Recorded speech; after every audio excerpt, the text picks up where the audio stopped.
আসসালামু আলাইকুম। আশা করি আপনারা ভালো আছেন। আমরাও অবশ্যই আপনাদের দোয়াতে ভালো আছি। আপনারা আমাদের জন্য দোয়া করবেন। এই যে দেখেন, আমি আজকে সন্ধ্যার নাস্তা, আমি যেহেতু সন্ধ্যার নাস্তা বানাই না, হঠাৎ মন চাইতেছে আমি পোয়া পিঠা খাবো, তাই আমি পোয়া পিঠার জন্য আমি রেসিপিটা বানাইতেছি। এই যে দেখেন, আমি যেহেতু আটা দিয়ে বানাইতেছি, আবার অনেকে চাইলের গুঁড়ি দিয়ে বানায়, আবার অনেক আটা দিয়ে বানায়। আমরা আটা দিয়ে বানাই, যেহেতু ঢাকা শহরে চাইলের গুঁড়িটা পাওয়া যায় না, আবার লাল চিনিটাও পাওয়া যায় না। লাল চিনির পোয়া পিঠা খেতে অনেক মজা, তাই আমি ঘরে আটা ছিল, তাই আটা দিয়ে বানাইতেছি।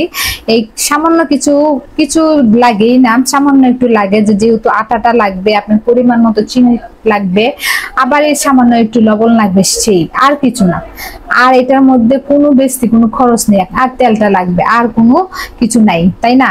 এই যে দেখেন, আমি পোয়া পিঠা দুলাটা বানাইলাম, এতটাই ঘন থাকবে, কারণ বেশি পাতলা হলে আপনার পোয়া পিঠাটা সুন্দর হবে না। এই যে এরকম একদম এত পাতলাও না, আবার এত ঘন। এই যে দেখেন, আমি এখন 1 চামচ তেলের মধ্যে দিব, দেখবেন আমার পিঠাটা কিভাবে ফুলে ওঠে।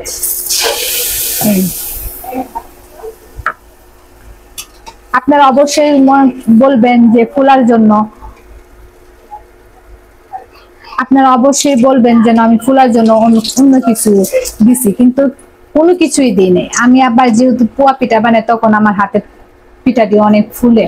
এই যে দেখেন কতটা সুন্দর করে ফুলতেছে। আবার অনেকে খাওয়া সোডা দিয়ে ফুলায়, আবার অনেক কত কিছু দিয়ে ফুলায়, কারণ আমার কোনো খাওয়া সোডা আমি ব্যবহার করি না।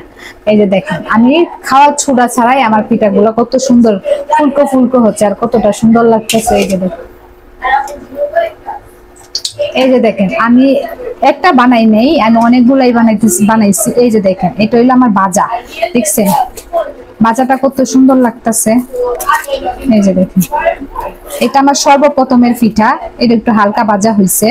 আবার এই যে পিঠাগুলাটি এরকম করে ভাজবেন, পোয়া পিঠাটি এরকম করে ভাজলে অনেক সুন্দর হয়। আমরা দেশে আবার এটি কি বলে জানেন, ডুবা পিঠা। ডুবা পিঠা আপনি বললেও যেহেতু চিনবেন না, কারণ অনেকে ডুবা পিঠা বলে, অনেকে পোয়া পিঠা বলে। আমি এখানে পোয়া পিঠা শিখছি। আমি আগে আমাদের দেশের মেয়ে, তো আমি তাই ডুবা পিঠাই বলতাম, কারণ এখন আমার শাশুড়া এখানে পোয়া পিঠা বলে, তাই এখন আমি ডুবা পিঠা বললে এখন আমি পোয়া পিঠা বলি, ঠিক না? দেখেন আমার পিঠাগুলাটি কত সুন্দর, কারণ যেহেতু আমার ছোট ভাই আসছে, তার জন্য বানাইতেছি।